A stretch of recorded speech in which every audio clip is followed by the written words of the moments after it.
hanya karena yakin Allah pasti beri rezeki. Rasulullah mengatakan tawakkalnya burung yarji'u bitanan, pulang perutnya penuh, di mulutnya ada cacing yang dia bawa ke anaknya.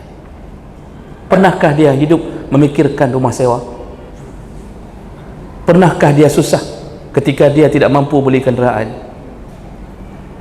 Tidak ada. Maka masuk surga orang yang hidupnya seperti hati seekor burung, kata Rasulullah. Iman itu asal sudah percaya rezeki ditanggung Allah. Kenapa harus susah sampai siang malam cari rezeki sehingga tidak pernah pegang Al-Quran sekalipun? Kenapa kita begitu ragunya kepada Allah